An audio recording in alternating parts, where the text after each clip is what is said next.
Bonjour à toutes et à tous, bienvenue dans ce talk show, un talk show que l'on a dédié à la matière la plus glamour qui puisse exister. Non, c'est une blague. Les conditions générales de vente, les CGV. Le genre de truc qui vous file effectivement des boutons dès que vous entendez prononcer son nom là. Et par contre, c'est hyper important. Du coup, j'ai invité qui ? J'ai invité David, notre responsable juridique. Bonjour Patrick, merci. Bon, les CGV, c'est hyper important. Allez, en quelques mots, c'est quoi les CGV? On va essayer de faire très simple.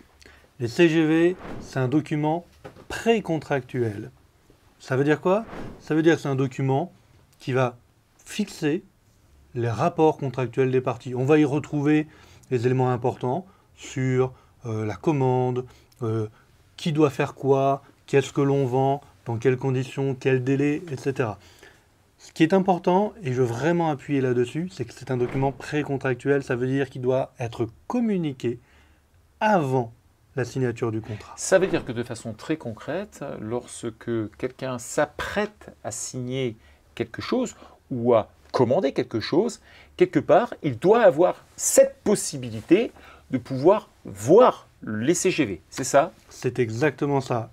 Et du coup, je voudrais tout de suite mettre de côté et balayer un usage que l'on retrouve régulièrement, c'est les CGV au dos des factures.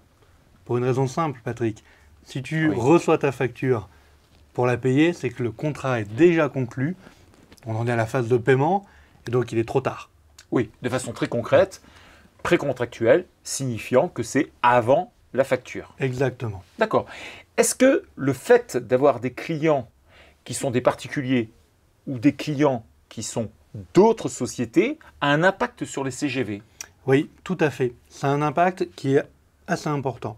Pour une raison simple, quand on a en face de nous des particuliers, ce sont juridiquement des consommateurs. Qui dit consommateur dit code de la consommation et donc application de règles spécifiques, obligatoires. Et ces règles-là, on n'a pas besoin de les appliquer auprès d'autres sociétés, d'autres professionnels. Ils ne vont pas bénéficier de ces mesures qui sont pour la plupart du temps des mesures protectrices, protéger les consommateurs. Ça peut être dans les délais par exemple pour faire une réclamation ou pour renvoyer un produit, mais ça peut être également dans les garanties accordées.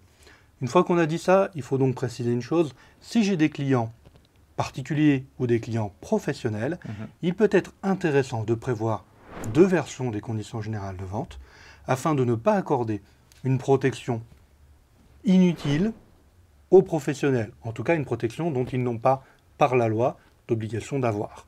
Donc, j'ai des clients particuliers, j'ai des conditions générales de vente propres aux particuliers. Comme tu m'as expliqué, ce n'est pas le même tribunal, au cas où il y a un pépin.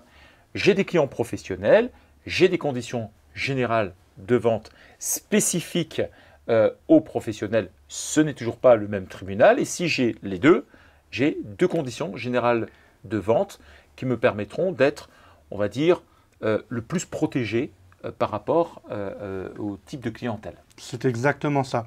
Certaines clauses, c'est-à-dire certaines mentions dans le document, sont obligatoires dans un cas, interdites dans l'autre. D'accord. Donc il faut faire attention pour éviter justement de se retrouver dans une situation irrégulière où on serait quand même bien embêté. Bon, super.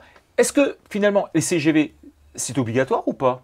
Alors, ce que nous dit la loi, pour être extrêmement transparent, c'est que tout professionnel a l'obligation de communiquer ses CGV.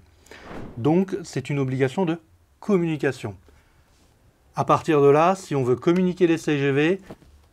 le mieux, c'est d'en avoir quand même. Exactement. Si on n'en a pas, ça va être très compliqué de pouvoir répondre à cette obligation. Qu'est-ce qu'on met dans des CGV? Alors, en schématisant, quelles sont les grandes choses à vraiment surveiller dans un CGV? Ce que j'aime faire quand on prépare des CGV, c'est de se mettre à la place d'un client. Comme si je commandais chez toi une prestation ou un produit et de voir comment se déroule le processus de commande. D'accord. Les CGV retracent le processus de commande et donc, à partir de là, comment je commande des prestations ou des services chez toi, comment je paye, Ouais. quels moyens de paiement vont être acceptés, sous quel délai je vais recevoir ce que j'ai commandé, et puis si jamais ça ne se passe pas comme prévu, eh bien, est-ce qu'il y a des garanties, est-ce que, dans quelles conditions ces garanties fonctionnent, et si jamais il y a un pépin, comment on résout nos litiges. Ok.